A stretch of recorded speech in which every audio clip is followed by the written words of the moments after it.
अनुनासिक. मुलांनो, या ठिकाणी आपणास व्यंजनाचे तीनही प्रकार माहित असणे आवश्यक आहे. कठोर व्यंजन, ज्या व्यंजनाचा उच्चार करण्यासाठी जास्त जोर लागतो त्यास कठोर व्यंजन असे म्हणतात. या ठिकाणी क, ख, ट, ठ,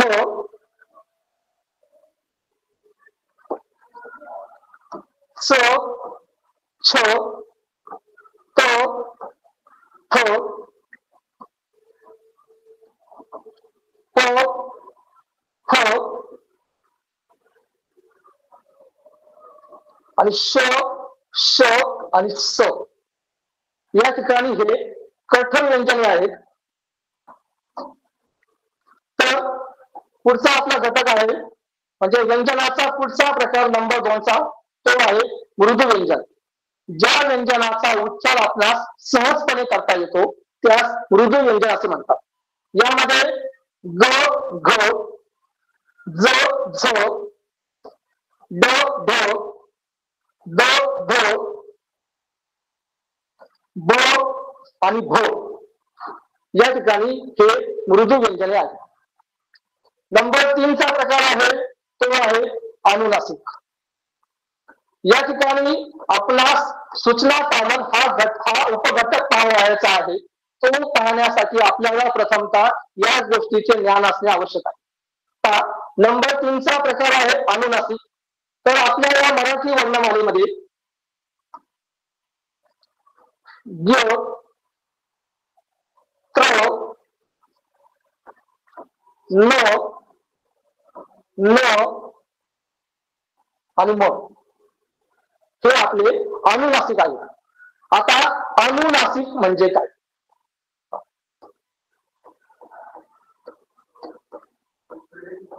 ज्या व्यंजनांचा उच्चार हा नाकातून होतो त्या व्यंजनास अनुनासिक असे म्हणतात. आता या ठिकाणी पहा, विशेष संयुक्त व्यंजने हे क्ष आणि ञ हे दोन आहेत.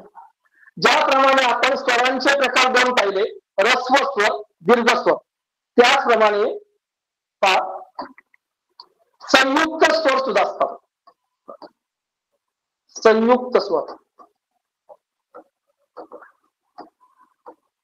यामध्ये आपण जर पाहिलं ए हा जो स्वर आहे हा अधिक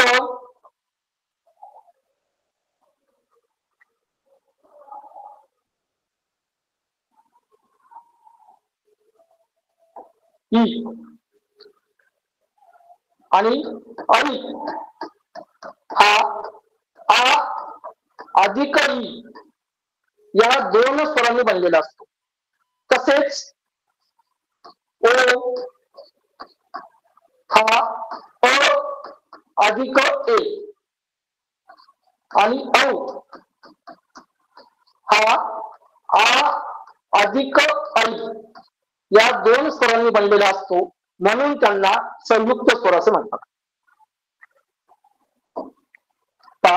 या ठिकाणी आपल्या समोर जी काही वर्णमाला आहे या वर्णमालेमध्ये स्वर, स्वराचे प्रकार दोन, ऱ्हस्व स्वर, दीर्घ स्वर, त्यानंतर स्वरादी, व्यंजने, व्यंजने 36, यामध्ये नंबर 1 कठोर व्यंजन, नंबर 2 मृदू व्यंजन आणि नंबर 3 अनुनासिके आणि त्याच्या जोडीला विशेष संयुक्त व्यंजने, त्यामध्ये क्ष आणि ञ यांचा समावेश होतो. पुढे जाऊया आपण.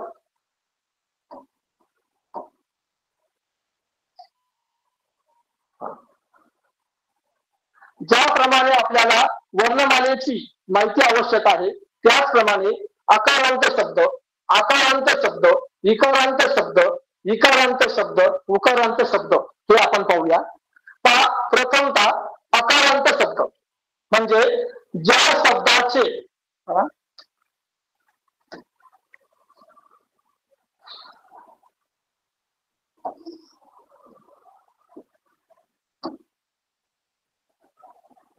शब्द बघा, सुमन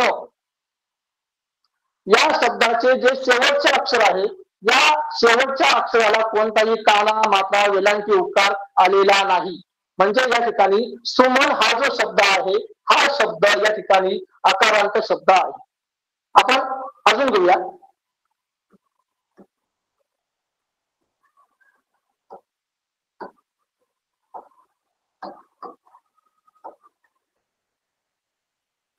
पेन.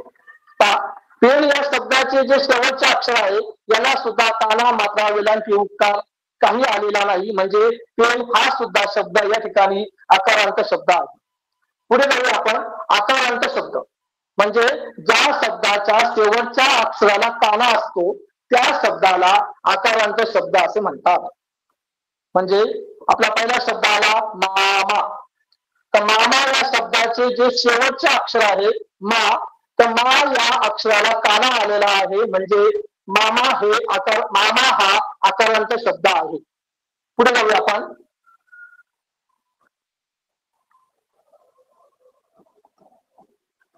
आपला शब्द आहे मैत्रीचा. मैत्रीचा हा जो शब्द आहे या शब्दाचे जे शेवटचे अक्षर आहे च ला काना आलेला आहे. म्हणजे मैत्रीचा हा जो शब्द आहे हा शब्द आकारांत शब्द आहे.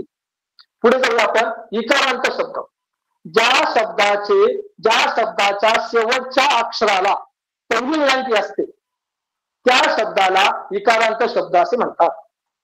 आता असा एखादा शब्द पाहूया आपण. पाणी. पाणी हा जो शब्द आहे तर या शब्दाचे जे शेवटचे अक्षर आहे या शब्दाच्या शेवटच्या अक्षराला या ठिकाणी वेलांटी आलेली आहे. म्हणून पाणी हा शब्द इकारांत शब्द आहे. पुढे इकारांत शब्द ज्या शब्दाच्या शेवटच्या अक्षराला दुसरी वेलांटी असते त्या शब्दाला इकारांत शब्द असे म्हणतात. पाहूया आपण. शब्द आहे पाणी. पुन्हा शब्द तोच आहे परंतु या ठिकाणी हा जो नी आहे या नीला वेलांटी दुसरी आहे. तसेच पुढचा पाहूया आपण.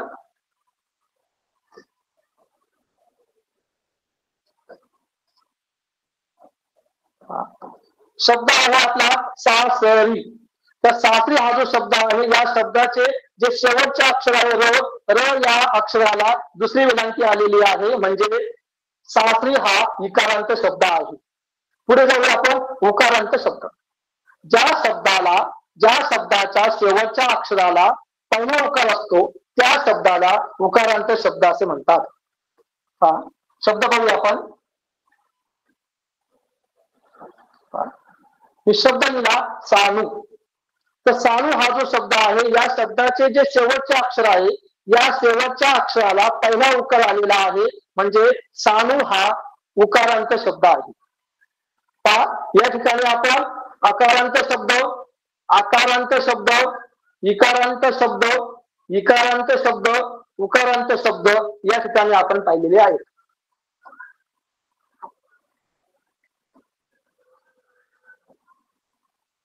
पुढे पहा. उकारांत शब्द ज्या शब्दाच्या शेवटच्या अक्षराला दुसरा उकार असतो त्या शब्दाला उकारांत शब्द असे म्हणतात.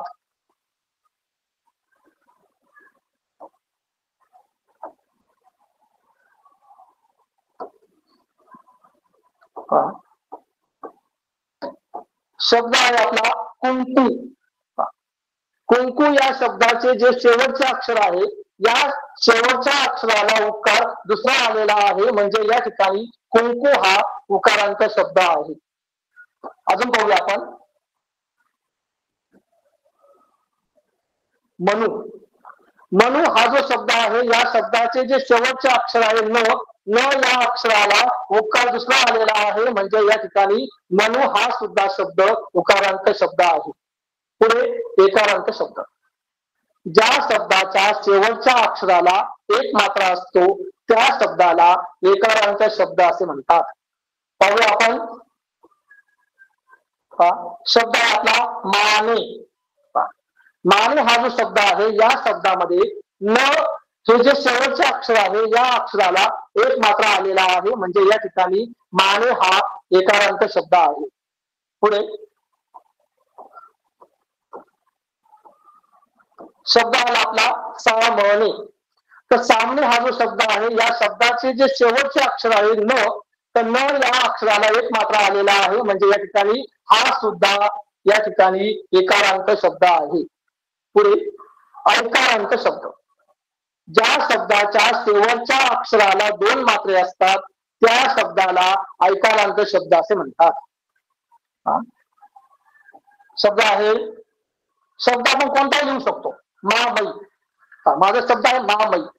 तर महामयी हा जो शब्द आहे या शब्दाचे जे शेवटचे अक्षर आहे म या अक्षराला या ठिकाणी 2 मात्रे आलेले आहेत, म्हणजे या ठिकाणी महामयी हा शब्द ऐकारांत शब्द आहे. पुढे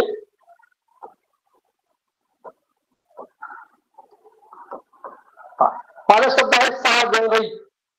सागर शब्द आहे या शब्दाचे जे शेवटचे अक्षर र आहे, र या अक्षराला या ठिकाणी 2 मात्रे आलेले आहेत, म्हणजे या ठिकाणी हा सुद्धा ऐकारांत शब्द आहे.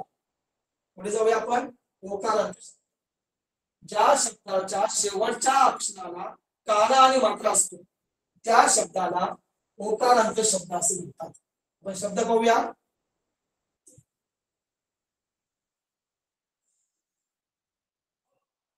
माझा शब्द आहे सामो. तर सामो हा जो शब्द आहे या शब्दाचे जे शेवटचे अक्षर आहे म या अक्षराला एक काना आणि एक मात्रा आलेला आहे, म्हणजे सामो हा ओकारांत शब्द आहे. आपण आणखी पाहूया.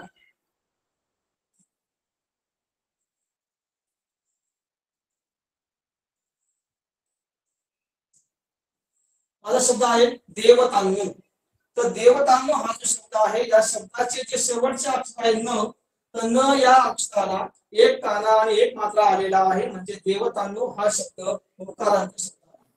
पुढे जाऊया आपण शेवटचा आपला अवकारांत शब्द. अवकारांत शब्द म्हणजे ज्या शब्दाचे शेवटचे अक्षर की ज्याला एक काना आणि 2 मात्रा असतो, या ठिकाणी जो शब्द बनतो त्या शब्दाला अवकारांत शब्द असे म्हणतात. पाहूया आपण.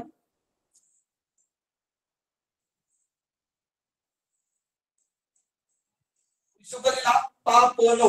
हा शब्द कोणता लिहू शकतो, फक्त आपल्याला काय शिकायचं या ठिकाणी की फक्त या ठिकाणी उकारांत शब्द असेल, एकारांत शब्द असेल, ऐकारांत शब्द असेल, ओकारांत शब्द असेल, अवकारांत शब्द असेल, फक्त तो कसा ओळखायचा या ठिकाणी हे आपल्याला अपेक्षित आहे. या ठिकाणी जे शेवटचे अक्षर आहे न या अक्षराला या ठिकाणी एक काना आणि 2 मात्रे आलेले आहेत, म्हणजे या ठिकाणी पापनौ हा जो शब्द आहे हा शब्द अवकारांत शब्द आहे. आपण एक करूया.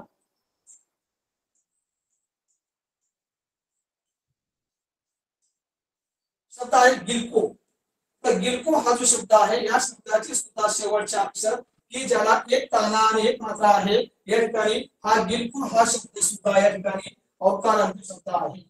म्हणजे आपण या ठिकाणी आता आकारांत शब्द, आकारांत शब्द, इकारांत शब्द, इकारांत शब्द, उकारांत शब्द, उकारांत शब्द, एकारांत शब्द, ऐकारांत शब्द, ओकारांत शब्द आणि अवकारांत शब्द हे आपण या ठिकाणी पाहिलेले आहेत.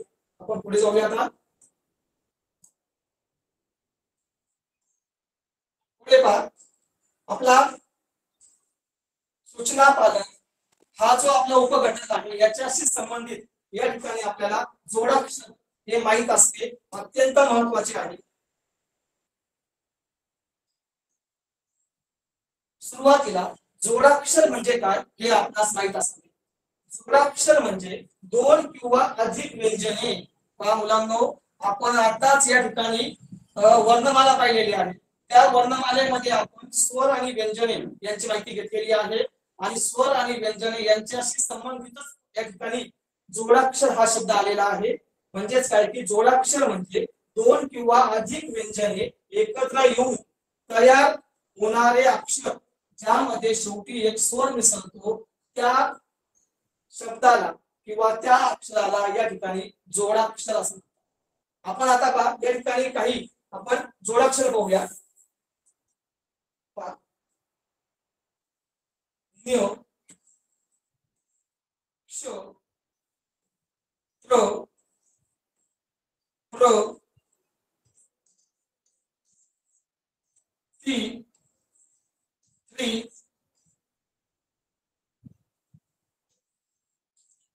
वरचा फरे आणि हा आहे स्लो.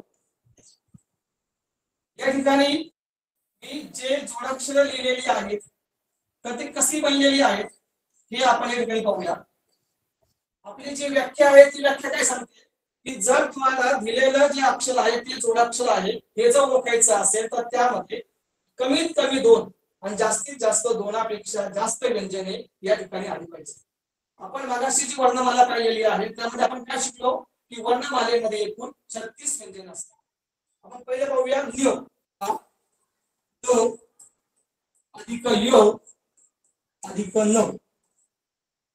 हे जे काही 3 व्यंजन आहेत या 3 व्यंजनांचा मिळून या ठिकाणी न्य बनलेला आहे. क्ष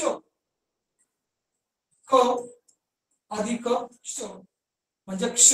त्र त अधिक र त्र प्र प अधिक र प्र त्रि पा त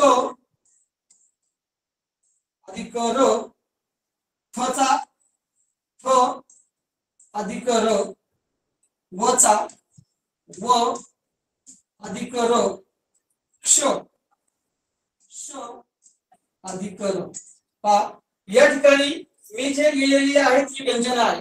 आपली व्याख्या काय सांगते जोडाक्षर म्हणजे त्यामध्ये 2 किंवा 2पेक्षा जास्त व्यंजने पाहिजेत या ठिकाणी ती आलेली आहे. आणि पुढे काय आहे 2 व्यंजने प्लस ज्याच्यामध्ये शेवटी एक स्वर असतो. पा न्य न्य मध्ये शेवटचा स्वर आहे अ. क्ष त्यामध्ये स्वर येतो अ. त्र त्र मध्ये आला अ. प्र त्यामध्ये पण आला अ. इथं पा वेलांटी आहे दुसरी म्हणजे स्वर आला ई. वेलांटी आहे दुसरी स्वर आला दुसरा ई. व रफा आहे रफाला स्वर असतो अ. स्र स्र मध्ये स्वर असतो. पहा मुलांनो या ठिकाणी आपण जोडाक्षराची जी व्याख्या बनवलेली आहे त्या व्याख्येनुसार जे जोडाक्षर आहे या जोडाक्षरामध्ये 2 किंवा 2पेक्षा जास्त व्यंजने आलेली पाहिजेत आणि शेवटी या ठिकाणी स्वर असावा. असं जर असेल तर या ठिकाणी आपण लिहिलेले 1 2 3 4 5 6 7 8 हे सर्व जोडाक्षरे आहेत. आणि ही जोडाक्षरे ज्या शब्दामध्ये येतात त्यांना जोडाक्षरयुक्त शब्द असे म्हणतात. आता आपण या ठिकाणी काय केलेलं आहे जोडाक्षरे पाहिलेली आहेत. आता काही अक्षरे असे असतात की ते फसवे असतात ते आपण पाहूया. पहा एक शब्द लिहितो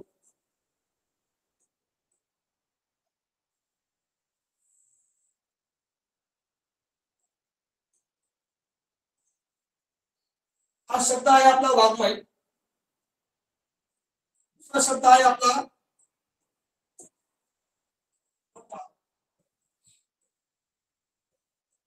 शब्द आपला लुप्त. चौथा शब्द आहे आपला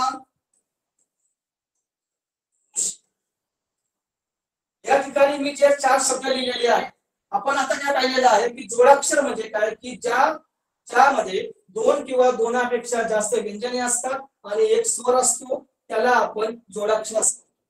आता या ठिकाणी पहा हा हा हा तर मी ज्यांच्या खाली अंडरलाईन केलेली आहे तर हे या ठिकाणी जोडाक्षर नाही तो.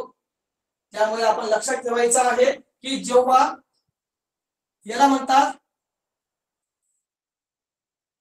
रुकार या ठिकाणी हा कच्या खाली जो आपण काढलेला आहे हा आहे रुकार. तर या ठिकाणी जेव्हा एखाद्या अक्षराला जेव्हा रुकार असतो या ठिकाणी कला पण आहे लला पण आहे म्हणजे ज्या अक्षरांना रुकार असतो ती अक्षरे कधीही जोडाक्षरे नसतात.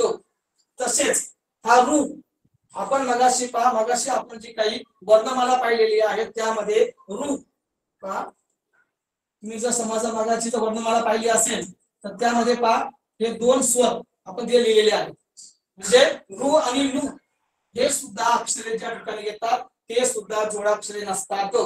हे लक्षात ठेवा कारण की याच्याशी संबंधित प्रश्न हे आपल्याला याच घटकावर पुढे पाहावयाचे आहे. पुढे जाऊया आपण.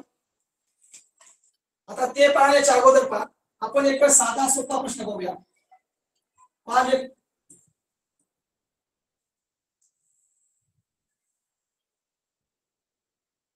माझा शब्द आहे कर्ण कर्कश. असा शब्द लिहिला. आपण आतापर्यंत मराठी वर्णमाला पाहिलेली आहे. त्या मराठी वर्णमालेमध्ये 14 स्वर असतात, 36 व्यंजने असतात. म्हणजे मराठी वर्णमाला ही 50 वर्णांची बनलेली आहे. ही सुद्धा आपण आता पाहिलेली आहे.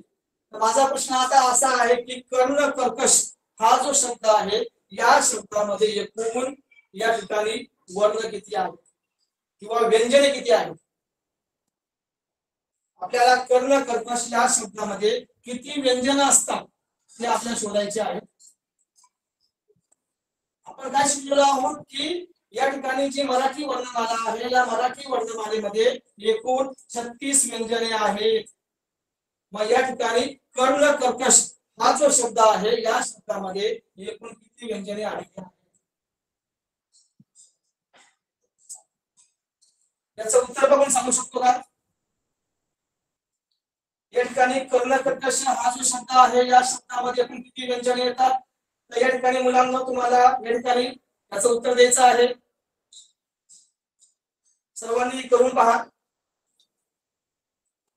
काय चालू केलेला आहे, तुम्ही तुमचं उत्तर सांगू शकता. कर्ण कर्कश या शब्दामध्ये एकूण किती व्यंजने आलेली आहेत? 2 व्यंजने आहेत. 6. आणखी 2 6 2 आहेत. बोला बोला.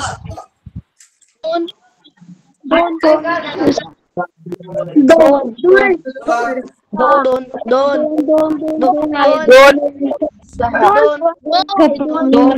2 त्याला व्यंजने शोधायची आहेत. व्यंजने दोन या वर्णामध्ये एकूण 36 व्यंजने असतात.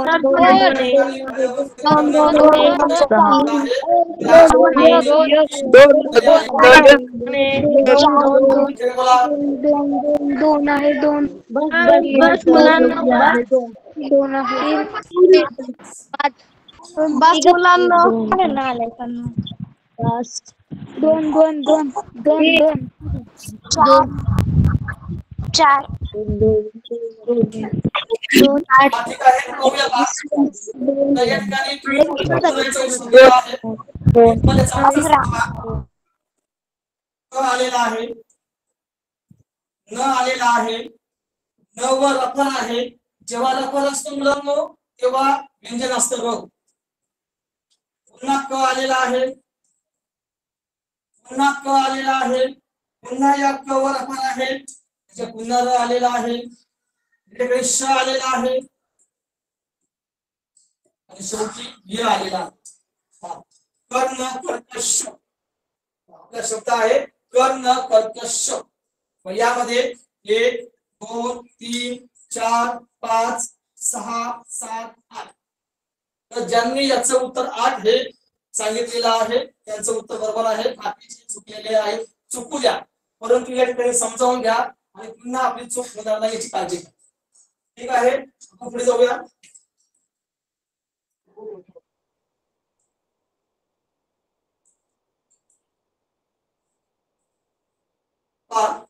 तर आपल्याला आता जो काही उपघटक पाहायचा आहे तो आहे आपला मुलांना आताशी आपला पहिला उपघटक चालू होतोय. याचं नाव आहे सूचना पालन, वर्णन व मजकूर. म्हणजे या ठिकाणी तुम्हाला या उपघटकामध्ये ज्या सूचना असतात त्या सूचनांचं तुम्ही व्यवस्थितपणे वाचन केलं पाहिजे. त्या सूचना तुम्ही समजावून घेतल्या पाहिजेत. आणि सूचना पालन या उपघटकामध्ये जे प्रश्न असतात हे प्रश्न वर्णमाला, जोडाक्षर, शब्द, त्याचप्रमाणे आकारांत, इकारांत, उकारांत, ऐकारांत शब्द या सर्वांशी संबंधित या ठिकाणी सूचना पालन या उपघटकावर प्रश्न विचारले जातात. आता आपण या ठिकाणी आतापर्यंत जी माहिती पाहिलेली आहे त्या माहितीशी संबंधित आपण सूचना पालन या घटकावर, या उपघटकावर आपण काही प्रश्न पाहूया. या ठिकाणी प्रश्न पहिला,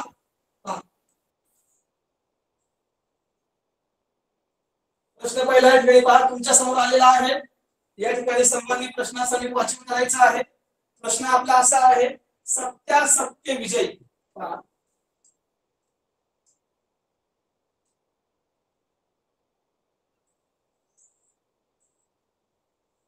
सत्यासत्य विजय या शब्दातील मधोमध येणाऱ्या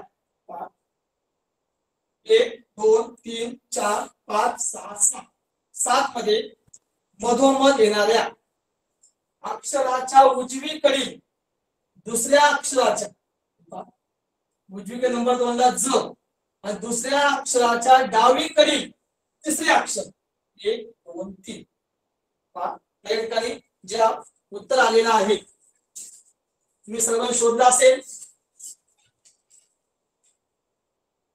त्या ठिकाणी आपलं उत्तर आहे स. पहा मुलांनो मध्यभागी जे अक्षर आहे ते आहेत त्यच्या उजवीकडील नंबर 2 चे ज च्या डावीकडील नंबर 3 चे स म्हणजे या ठिकाणी आपला पर्याय येतो स. या ठिकाणी प्रश्न क्रमांक 1 आपला झालेला आहे. पुढे जाऊया आपण प्रश्न क्रमांक 2.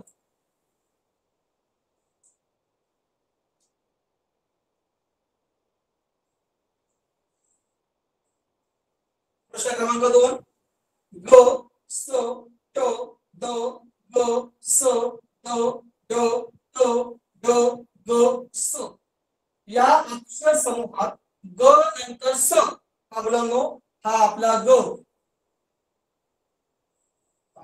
हा आपला ग त्यांचं म्हणणं काय पहा ग नंतर स येतो हा ग नंतर स येतो पण ग पूर्वी द येत नाही असं आपण केलं पाहिजे. ग नंतर स येतो पण ग च्या पूर्वी द येत नाही असे किती वेळा दिसते आपण पाहूया. म्हणजे ग नंतर लगेच स पाहिजे म्हणजे ग स ग स याच्या आधी द आलेला आहे म्हणजे हे घ्यायचं नाही. पुढे पहा ग आणि स याच्या आधी ड आलेला आहे त्यांचं म्हणणं काय आहे की ग नंतर स आला पाहिजे पण स च्या पण ग च्या अगोदर द येऊ नये. आपण असं जर पाहिलं तिथं पहा ग स आणि ग आणि स मग या प्रश्नामध्ये या ठिकाणी असे किती वेळा झालेले आहे याचं उत्तर आहे 2. पर्याय क्रमांक 2 आहे हे उत्तर सुद्धा तेच आहे. पुढे जाऊया आपण प्रश्न क्रमांक 3.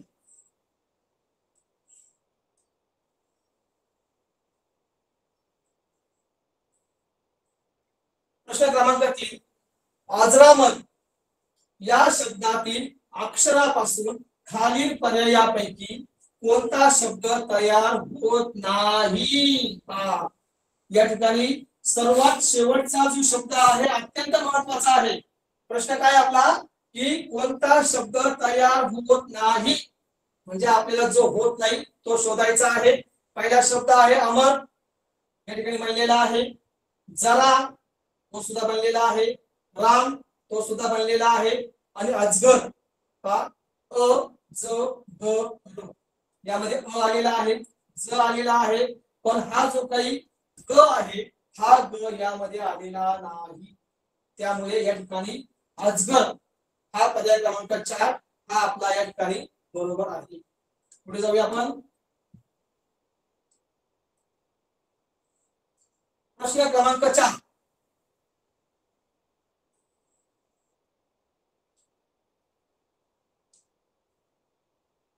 प्रश्न वाचा मुलांनो स्क्रीनवर प्रश्न आहे आंबा नारळ भोपळा ही फळे आकारमानानुसार चढत्या क्रमाने आपल्याला या ठिकाणी हा शब्द अत्यंत महत्वाचा आहे. चढत्या क्रमाने लावल्यास आंबट चव असणारे फळ कितव्या क्रमांकावर येईल. म्हणजे आता हे काही आंबा लिंबू चिक्कू नारळ भोपळा ही जी काही 5 फळे आहेत या 5 फळांचा आपला आकारमानानुसार चढता क्रम लावायचा. चढता क्रम म्हणजे काय की जो सर्वात आकाराने लहान असतो तो आपल्याला पहिल्यांदा घ्यायचा असतो. मग या ठिकाणी सर्वात लहान कोणता आहे तो आहे लिंबू. आपल्याला काय शोधायचंय की आंबट चव कोणाची आहे तर आंबट चव आहे लिंबूचीच. मग या ठिकाणी पुढचे पर्याय पाहिजे गरज नाही पुढची द्यायची पण गरज नाही. या ठिकाणी आपल्याला आपला वेळ वाचवायचा आहे आणि चढता क्रम लिहित असताना लिंबू हा प्रथमतः पहिल्या क्रमांकावर येतो म्हणून आपलं उत्तर आहे लिंबू पहिल्या क्रमांकावर. या ठिकाणी मी काय करणार, पहिला लिंबू लिहिणार. लिंबूपेक्षा मोठा कोण? चिक्कू. पेक्षा मोठा आंबा, त्यापेक्षा मोठा नारळ आणि त्यापेक्षा मोठा कोका. मुलांनो या ठिकाणी आपल्याला वेळ वाचवायचा असतो. या ठिकाणी आपल्याला आपलं उत्तर सापडलेलं आहे, पण यामुळे विनाकारण पुढचे लिहू नका, वेळ वाचवा आणि पुढे चला. पुढे जाऊया आपण. प्रश्न क्रमांक 5 तुमच्या स्क्रीनवर. आता पहा, आपण आता जे शिकवलेलं आहे जोडाक्षरे, तर जोडाक्षरांशी संबंधित या ठिकाणी प्रश्न पहा आपल्याला आलेला आहे. प्रश्न क्रमांक 5. श्रीकृष्ण, क्षमावंत, बुद्धिवंत, ज्ञानदेव, कृपा, वृथा, कृपया, पुच्छा या सर्व शब्दात जोडाक्षरे किती आली आहेत? आपल्याला जोडाक्षरयुक्त शब्द सांगायचे नाहीत, तर आपल्याला फक्त जोडाक्षरे किती आलेली आहेत हेच फक्त आपल्याला सांगायचं आहे. आणि आपण आताच काही वेळापूर्वीच जोडाक्षरे कशी ओळखायची हे आपण पाहिलेलं आहे. या ठिकाणी आपण शोधूया 5 जोडाक्षरे. आपण मगाशी पाहिलेले आहे. स्र हा उलटा उकार आहे. उलट्या उकाराचे अक्षर हे जोडाक्षर नसते. इथं क्षला न जोडलेला आहे, ते सुद्धा जोडाक्षर आहे. क्ष क्षत्रियाचा हे सुद्धा जोडाक्षर आहे. दला ध जोडलेला आहे, हे सुद्धा जोडाक्षर आहे. ज्ञानेश्वराचा हे सुद्धा जोडाक्षर आहे. उलटा रुकार कला या ठिकाणी उलटा रुकार आलेला आहे, ते जोडाक्षर नाही. वला उलटा रुकार आलेला आहे, ते सुद्धा जोडाक्षर नाही. कला उलटा रुकार आलेला आहे, ते सुद्धा जोडाक्षर नाही. आणि पला सुद्धा उलटा रुकार आहे, ते सुद्धा जोडाक्षर नाही. परंतु सला छ जोडलेला आहे, म्हणजे हे जोडाक्षर आहे. मग या ठिकाणी पहा मुलांना, आपल्याला स्त्री, श्न्य, क्ष, दी, न्या आणि च म्हणजे या ठिकाणी जोडाक्षरे आलेली आहेत 6. पर्याय क्रमांक 3. याप्रमाणे आपल्याला जोडाक्षरे सुरुवातीला ओळखता आले पाहिजे. जोडाक्षरे कशी ओळखायची हे आपण पाहिलेलं आहे, त्यामुळे हा जो प्रश्न आहे हा तुम्ही चुकवू नका. पुढे जाऊया आपण. प्रश्न क्रमांक 6.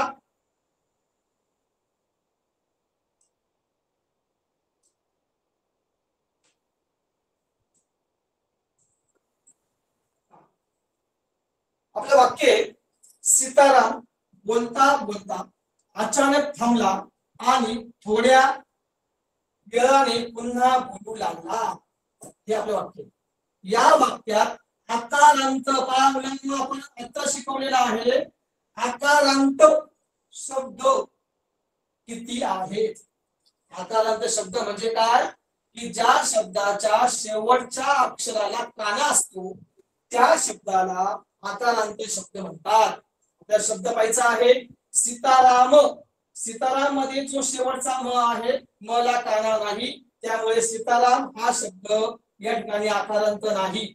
बोलता त्याला काना आलेला आहे, म्हणजे तो आकारांत शब्द आहे. बोलता त्याला काना आलेला आहे, आकारांत शब्द आहे. अचानक त्याला काना नाही. थांबला त्याला काना आलेला आहे आणि नाहीये. थोड्या थोड्या हा जो शब्द आहे, या शब्दाला सुद्धा शेवटी काना आलेला आहे, म्हणजे तो सुद्धा आकारांत शब्द आहे. पुन्हा मला काना आलेला आहे. लागला त्याला काना आलेला आहे. आकारांत शब्द म्हणजे त्या शब्दाच्या शेवटच्या अक्षराला फक्त काना पाहिजे. म्हणजे बोलता, बोलता, थांबला, थोड्या, पुन्हा, लागला.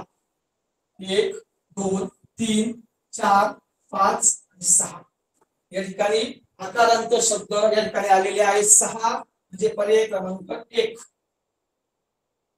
हे उत्तर या ठिकाणी आलेलं आहे. पुढे जाऊया आपण. प्रश्न क्रमांक 7.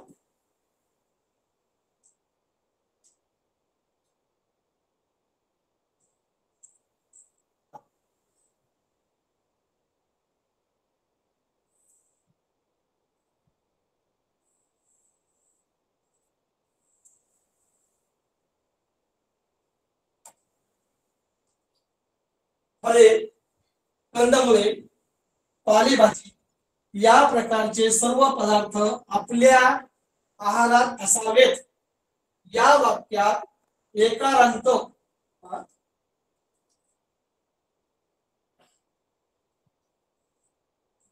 आता आपल्याला शब्द शोधायचे आहेत. एकारांत मुलांनो या प्रश्नामध्ये आपल्याला शब्द शोधायचे नाहीत. आपल्याला एकारांत अक्षरे शोधायची. अक्षर हा शब्द आणि अक्षरे यामध्ये जो फरक असतो तो समजून घ्या. फळे, फळे या ठिकाणी ला मात्रा आलेला आहे म्हणजे फळे. कंदमुळे, पाले,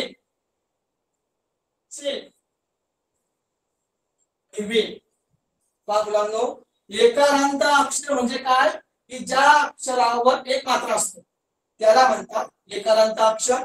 या ठिकाणी अ ला एक मात्रा आहे, अ ला एक मात्रा आहे, ल ला एक मात्रा आहे, स ला एक मात्रा आहे, त्यानंतर व ला एक मात्रा आहे. म्हणजे या ठिकाणी एकारांत अक्षर किती आलेली आहेत? 1 2 3 4 5.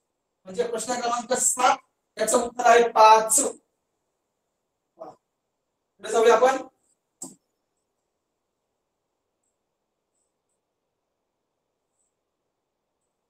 प्रश्न क्रमांक 8.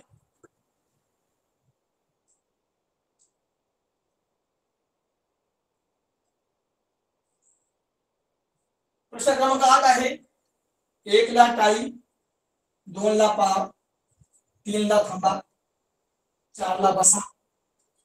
याप्रमाणे सरांनी मुलांना मैदानावर काही सूचना दिल्या. खालील सूचनांचे निरीक्षण करून बसण्यापूर्वी मुलांनो बसण्यापूर्वी आता आपल्याला बसायचं आहे. बसायला क्रमांक किती आपला? 5. 4 ला बसा. त्यांचं म्हणणं काय आहे? प्रश्न कसा आहे? बसण्यापूर्वी म्हणजे बसायचं आहे 4 ला, बसण्यापूर्वी थांबायचं आहे. बसण्यापूर्वी थांबायचं आहे. आपल्याला जेव्हा थांबायचं आहे तेव्हा नंबर किती येतील? मग 4. या ठिकाणी प्रश्न समजावून घ्यायचा आहे आपल्याला की खालील सूचनांचे निरीक्षण करून बसण्यापूर्वी बसायचं आहे 4 ला आणि बसण्यापूर्वी थांबायचं आहे म्हणजे क्रमांक 3. असे किती वेळा झाले आहे ते सांगा. म्हणजे 4 च्या अगोदर 3 आला पाहिजे. पाहूया आपण. 4 च्या आधी 3, 4 च्या आधी 3. या ठिकाणी आपण जे अंक पाहिले आपल्याला लगेच समजतं मुलांनो की या ठिकाणी पहा आपल्याला व्यवस्थितपणे शोधायचं आहे की 4 च्या आधी 3 आला पाहिजे. प्रश्न क्रमांक आपला 8वा आहे आणि 8 मध्ये आपल्याला शोधायचं आहे की या ठिकाणी 4 च्या अगोदर 3 किती वेळा आलेला आहे? 4 च्या आधी 3 आलेला आहे एकदा, 4 च्या आधी 3 आलेला आहे, 4 च्या आधी 3 आलेला आहे. म्हणजे या ठिकाणी 1 2 3 म्हणजे या ठिकाणी पर्याय क्रमांक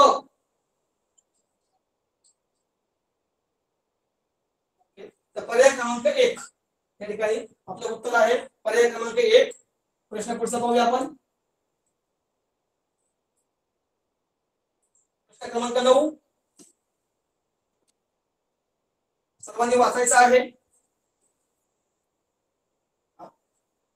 वालावलकर वळताना खाली पडता पडता वाचले. हे आपले वाक्य आहे आणि या वाक्यात आकारांत अक्षरे आकारांत शब्द आणि आकारांत अक्षरे पाहिजे आहेत आपल्याला. आकारांत अक्षरे म्हणजे काय की ज्या अक्षराला काना असतो त्याला आकारांत अक्षर म्हणतो.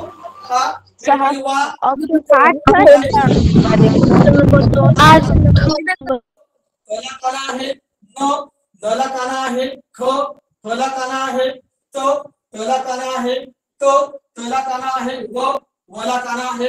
म्हणजे आपल्याला या ठिकाणी आकारांत अक्षर शोधायची आहे. ती आपण शोधलेली आहे. वा, दा, ता, दा, खा, ता, ता, वा. म्हणजे 1 2 3 4 5 6 7 8. प्रश्न क्रमांक 9 चं उत्तर आहे पर्याय क्रमांक 1 8. जाऊया आपण.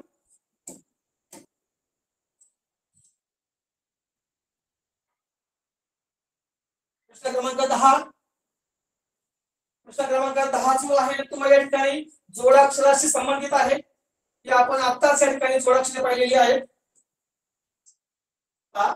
विज्ञानामुळे देशात क्रांती झाली आणि सर्वजण ज्ञानी बनले.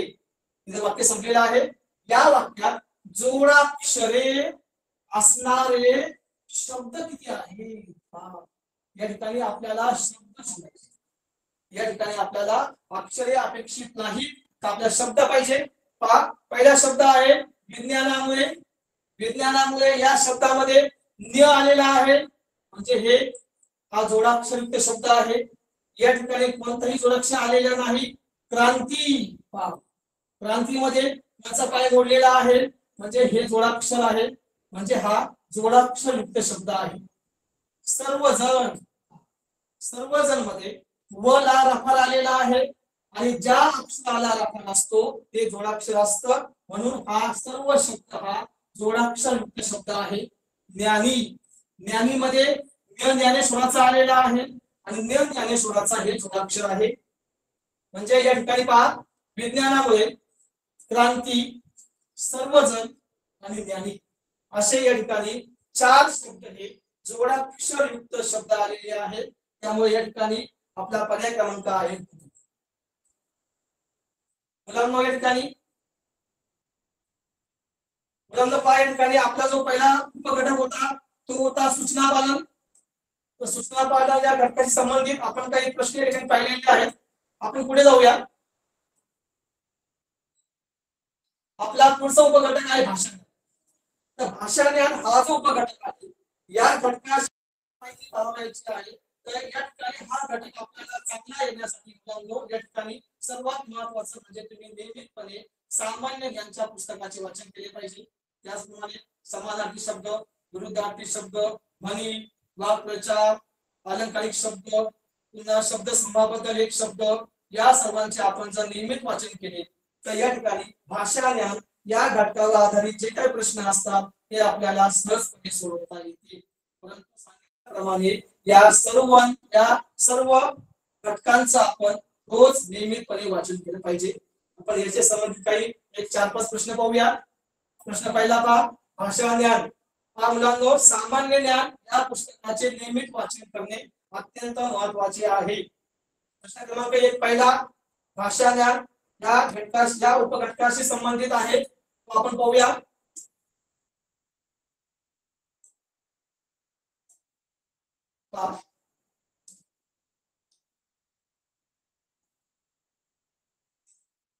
प्रश्न क्रमांक 1, समाजसेवक या शब्दातील अक्षरापासून खालीलपैकी कोणता शब्द तयार होणार नाही?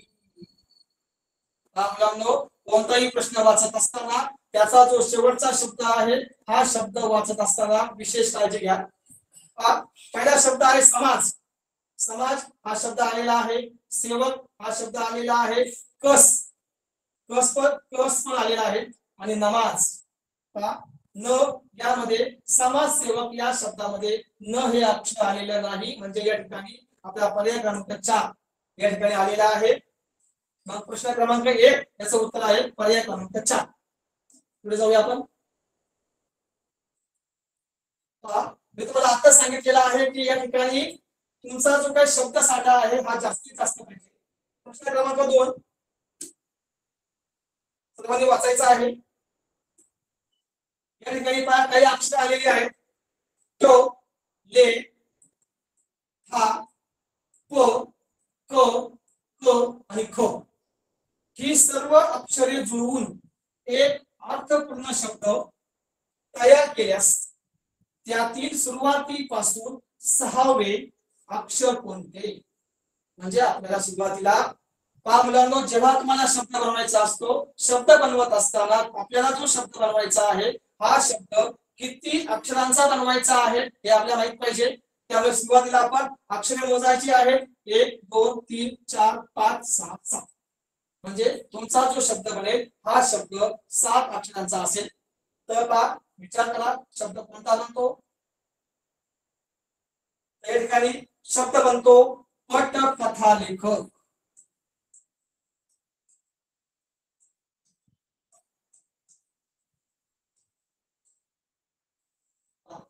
शब्द बनलेला आहे पण कथालेखन आपण अक्षरे मोजले ते होते 7 1 2 3 4 5 6 7. आता त्यामध्ये काय उल्लेख केलेला आहे की सुरुवातीपासून 6वे 1 2 3 4 5 6 सुरुवातीपासून 6वे अक्षर कोणते ते आलेले आहे ख पर्याय क्रमांक 1. जाऊया आपण आता या ठिकाणी पहा समानार्थी शब्द ज्यांचे समानार्थी शब्द पाठ आहे तेच विद्यार्थी हा प्रश्न सोडवू शकतात. पाहूया आपण प्रश्न क्रमांक 3 हा जो आलेला आहे हा समानार्थी शब्दाशी संबंधित आहे. अवर्षणामुळे शेतकरी चिंताग्रस्त होऊन वरुण राजाची प्रतीक्षा करत होता. या वाक्यातील शब्दांचा अर्थ कोणत्या पर्यायात आला नाही. आपल्याला ज्या पर्यायामध्ये आलेला नाही तो शोधायचा आहे.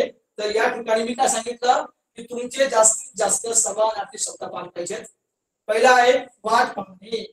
वाट पाहणे म्हणजे प्रतीक्षा करणे. हा झाला पर्याय क्रमांक 1. करुणा. करुणा म्हणजे काय जर तुम्हाला या शब्दाचा अर्थ माहित नसेल तर या ठिकाणी तुम्हाला याचे उत्तर शोधता येणार नाही. करुणा म्हणजे दया आणि दया हा शब्द यामध्ये आलेला नाही. कृषीवन. कृषीवन म्हणजे शेतकरी. नंबर 4 दुष्काळ. दुष्काळ म्हणजे अवर्षण. म्हणजे करुणा हा शब्द या वाक्यामध्ये आलेला नाही म्हणून पर्याय क्रमांक 2. मुलांनो हा प्रश्न सोडवण्यासाठी तुमचे समानार्थी शब्द पाठ असावेत. जाऊया आपण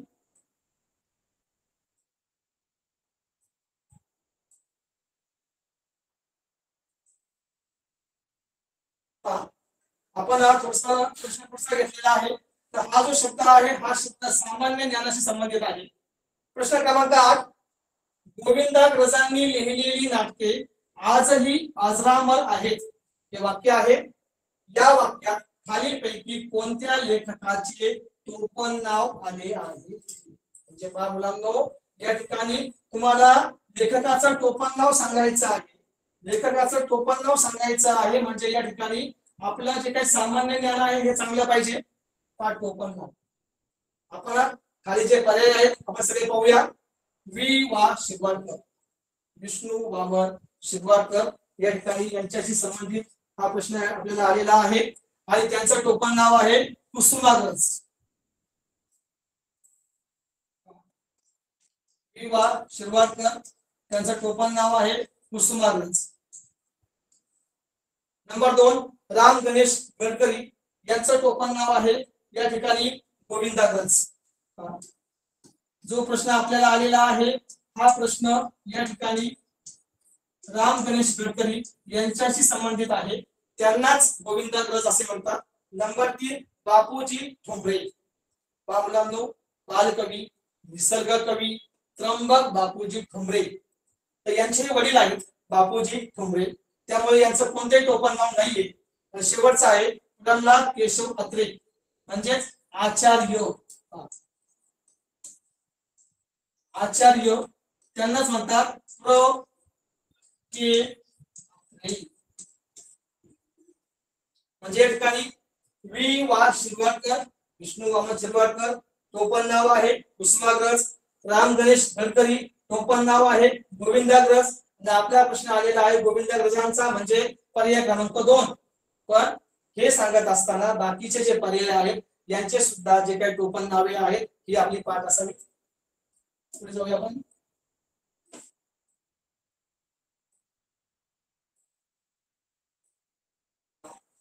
तर या ठिकाणी पहा विरुद्ध लिंगी शब्द याच्याशी संबंधित हा प्रश्न आलेला आहे.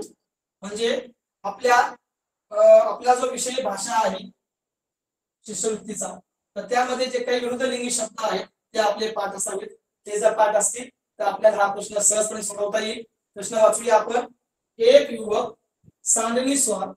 सांडणीवर स्वार होऊन आपली बायको आणि शेळी घेऊन प्रवासास निघाला होता. हे आपलं वाक्य आहे. या वाक्यात खालीलपैकी कोणत्या शब्दाला विरुद्ध लिंगी शब्द आला नाही? म्हणजे जो शब्द आलेला नाही तो आपल्याला शोधायचा आहे. पर्याय पहिला आहे भोकड. भोकड या शब्दाचा विरुद्ध लिंगी शब्द आहे शेळी. म्हणजे भोकड या शब्दाचा विरुद्ध लिंगी शब्द आलेला आहे. नंबर 2 उंट. उंट या शब्दाचा विरुद्ध लिंगी शब्द आहे सांडणी. तो सुद्धा आलेला आहे. पर्याय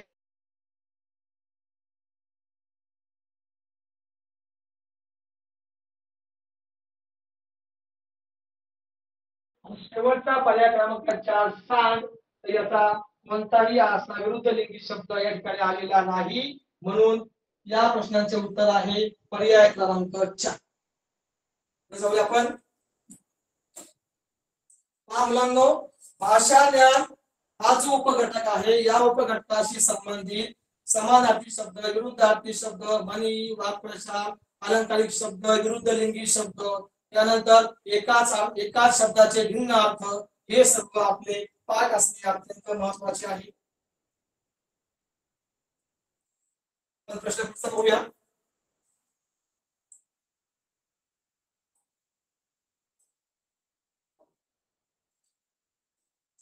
प्रश्न सोपा आहे. सर्वांनी प्रश्न वाचायचा आहे. प्रश्न क्रमांक 11 आहे. माझ्या समोर जी दिशा दिसली त्या दिशेने मी गेलो तेव्हा तेथे एक कावळा बसला. या वाक्यात कोणता आकारांत स्त्रीलिंगी, आकारांत पण पाहिजे स्त्रीलिंगी पण पाहिजे असा शब्द आला. मुलांनो, आकारांत शब्द म्हणजे काय की ज्या शब्दाच्या शेवटच्या अक्षराला काना असतो त्या शब्दाला आकारांत शब्द म्हणतात. आणि प्रश्न आपला असा आलेला आहे की तो शब्द आकारांत असावा आणि प्लस तो स्त्रीलिंगी सुद्धा असावा. मग पहा, या ठिकाणी आपण जर पुन्हा वाक्य वाचूया. माझ्या समोर जी दिशा दिसली त्या दिशेने मी गेलो तेव्हा तेथे एक कावळा बसला. मग आपण शब्द पाहिला दिशा. तर दिशा हा स्त्रीलिंगी शब्द आहे. पुन्हा जो दिशा शब्द आहे या शब्दाचं जे शेवटचं अक्षर आहे याला काना आलेला आहे म्हणजे तो आकारांत सुद्धा शब्द आहे. म्हणून या ठिकाणी हा जो प्रश्न आहे याचे उत्तर आहे दिशा. पर्याय क्रमांक 2.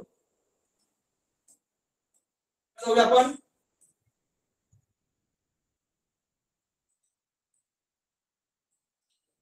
तर या ठिकाणी पहा शब्द समूहाबद्दल मी तुम्हाला सांगितलेलं आहे की भाषा ज्ञान हा जो उपघटक आहे या उपघटकाचा अभ्यास करत असताना आपल्याला शब्द समूहाबद्दल शब्द सुद्धा पाठ करावायचे आहेत. या ठिकाणी हा जो प्रश्न आलेला आहे हा शब्द समूहाबद्दल एक शब्द यासाठी आलेला आहे. हा प्रश्न वाचूया. प्रश्न क्रमांक 13. अनाथ योगेश अजात शत्रू असून तो एका दैनिकात बातमी लिहिण्याचे काम करतो. हे आपले वाक्य आहे. आणि प्रश्न आपला काय आहे, या वाक्यात कोणता शब्द समूहाबद्दल असणारा शब्द नाही? वाक्य मोठं आहे. या वाक्यामध्ये बरेच शब्द समूहाबद्दल शब्द आलेले आहेत. परंतु या ठिकाणी खाली जे काही 4 पर्याय आहेत या 4 पर्यायामध्ये एक पर्याय असा आहे की या ठिकाणी तो शब्द समूहाबद्दल शब्द नाही. आपण पर्याय पहिला पाहूया. सध्या आपण पर्याय क्रमांक 1 बाजूला ठेवूया. नंबर 2 अनाथ. अनाथ म्हणजे काय की ज्याला आई वडील नाही त्याला म्हणतात अनाथ. अनाथ हा शब्द या ठिकाणी आलेला आहे. दैनिक.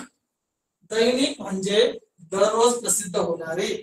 मग दैनिक सुद्धा शब्द या ठिकाणी आलेला आहे. अजात शत्रू म्हणजे काय तर ज्याला कोणीही शत्रू नाही त्याला म्हणतात अजात शत्रू. हा सुद्धा शब्द समूहाबद्ध शब्द या ठिकाणी आलेला आहे, परंतु बातमी हा कोणत्याही प्रकारचा शब्द समूहाबद्ध शब्द नाही, त्यामुळे पर्याय क्रमांक 1 हे आपले उत्तर आहे. मुलांनो, या ठिकाणी आपण आपला घटक होता आकलन, आणि आकलन हा जो घटक आहे या घटकाशी संबंधित आपले जे उपघटक होते त्यामध्ये एक होता सूचना पालन आणि नंबर 2 चा होता भाषा ज्ञान. याविषयी आपण काही प्रमाणामध्ये या ठिकाणी माहिती पाहिलेली आहे.